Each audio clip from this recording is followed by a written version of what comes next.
There you go, dear. Oh, there you go. You've got your cream and your sugar now. It's a little cappuccino. In game night, when Annie watches as the bodyguard is sucked into the engine of an airplane and dies, Rachel McAdams' now iconic line was reportedly unscripted. Yes! Oh no, he died! While filming Shark Attack 3, John Barrowman threw in a wildly inappropriate line as a joke, just to make his co-star laugh.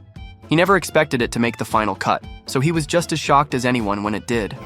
What do you say I take you home and eat your pussy?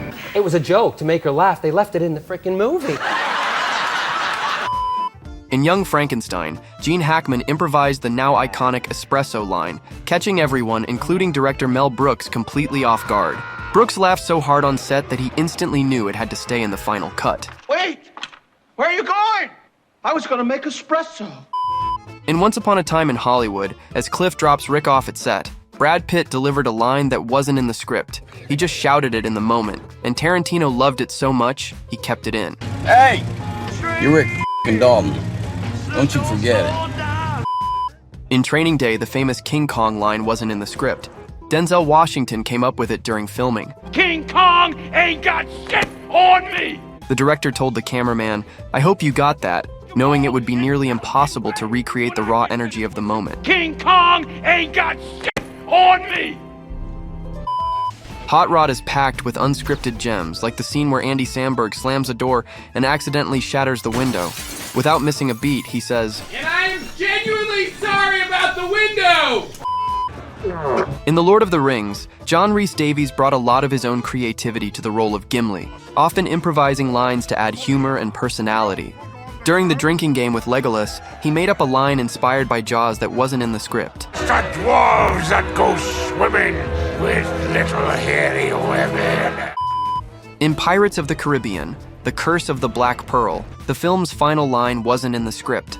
Johnny Depp came up with it on the day of filming, a spontaneous touch that ended up becoming one of the most quoted moments from the movie. Bring me that horizon. In The Usual Suspects, Benicio del Toro completely improvised Fenster's strange mumbling accent. He thought the character was too flat on the page, so he made him weird, and it worked. Say, he'll flip you. He'll what? Flip you. Flip you for real. The oddball delivery not only stayed in the film, but helped launch del Toro's breakout career. How many fucking you sucker? What the f***? In Anchorman, the legend of Ron Burgundy, that unforgettable lamp line, yes, the one everyone quotes, was never in the script. I love lamp. I love lamp. Steve Carell came up with it on the spot after director Adam McKay told him to throw in a few more lines. What followed became comedy gold. I love carpet. I love desk. I love lamp. In Varsity Blues, the now famous line from Coach Kilmer wasn't in the script. James Van Der Beek shared that on their first day, he had the wrong gear, so his stunt double had to do the scene. When the double smiled at John Voight while running past him, Voight made up the line on the spot. Keep smiling, shit. In Wicked, many of Glinda's funniest moments came straight from Ariana Grande herself. She ad-libbed several one-liners, including the part where Glinda insists she couldn't possibly join Elphaba in the Emerald City, only to quickly talk herself into going anyway. Come with me! What? Just come with me! Why couldn't possibly? This is your moment. I'm coming. In Tommy Boy, the unforgettable fat guy in a little coat moment wasn't in the script.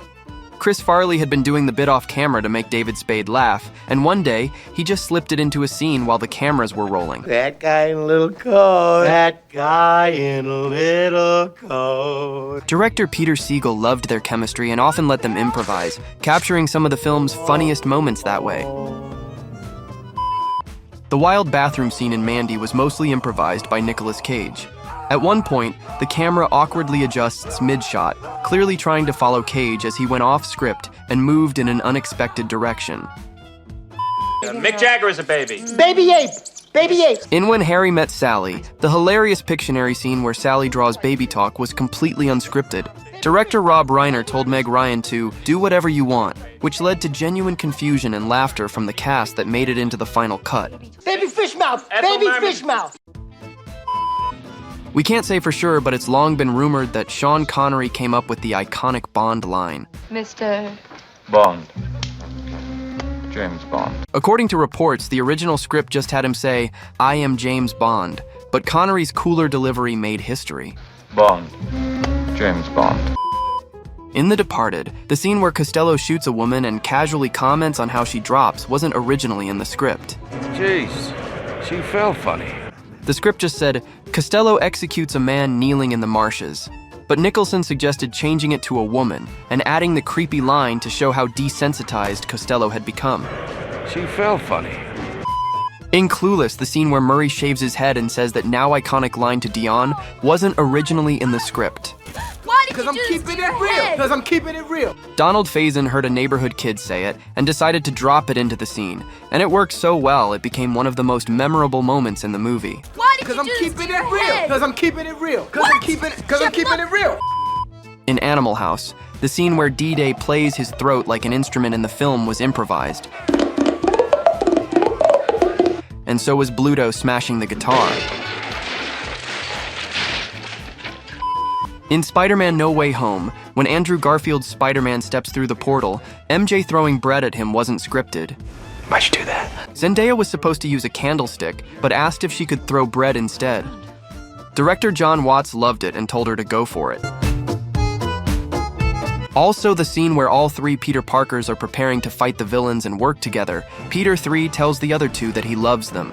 Andrew Garfield revealed that he improvised that line in the movie. I love you guys. Thank you. In Shaun of the Dead, Nick Frost improvised the scene where Ed cheers up Shaun by describing the pub regulars. In one take, he called the old woman an ex-porn star, which wasn't in the script. Simon Pegg's laugh in that moment was completely real. Suicidal maniac. She's an ex-porn star. She's done it all. In Titanic, the scene where Cal flips the breakfast table wasn't just random. Billy Zane came up with the idea and worked it out with director James Cameron. Even though it looks intense, he made sure to tell Kate Winslet ahead of time so she wouldn't be genuinely scared. You will honor me the way a wife is required to honor a husband. And I would just sort of play around and goof off and try to make the crew laugh. In The Hangover, Ed Helms shared that director Todd Phillips encouraged a lot of improvisation on set, especially in scenes with Mike Tyson. One standout unscripted moment was Stu's song about returning the tiger and finding Doug. What do tigers dream of? Helms used to mess around on the piano between takes, so Phillips asked him to turn it into a full scene. Helms wrote and recorded the entire song in just one day. Then we're gonna find our best friend Doug, and then we're gonna give him a best friend hug. In The Hunger Games Part 2, the moment when Effie and Haymitch kissed toward the end of the film was unscripted. Elizabeth Banks revealed that she and Woody Harrelson planned the moment behind the scenes and then did it while shooting. In Transylvania, the scene where John Byner and Carol Kane prepare lunch was mostly improvised. The script simply said, "Cut fruit and serve," but the actors turned it into a quirky, memorable moment with their own unscripted touches. 4, 5, 6. And finally, in Mrs. Doubtfire, Robin Williams improvised so much that nearly 2 million feet of film were shot, enough to make another entire movie. One standout unscripted moment is when Mrs. Doubtfire's meringue mask starts melting and drips into Mrs. Sellner's tea. Oh, there you go. You've got your cream and your sugar now. It's a little cappuccino. To mark the film's 30th anniversary, director Chris Columbus shared that they had to use 4 cameras at all times just to keep up with Robin's brilliant, unpredictable improv on set. I eat wood. Dinner, dinner, dinner, dinner. It tastes good. Dinner, dinner, dinner, dinner.